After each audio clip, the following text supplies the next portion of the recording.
¿Tu consola se apaga sola, se calienta o suena como un avión despegando?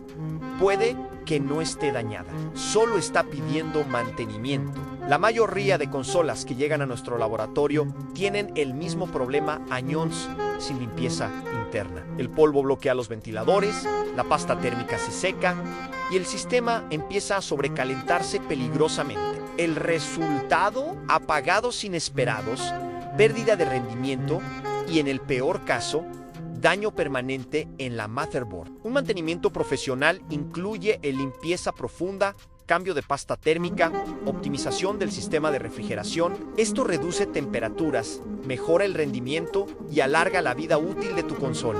No esperes a que deje de encender. Trae tu consola a diagnóstico y dale la segunda vida que merece. Escríbenos ahora y agenda tu mantenimiento.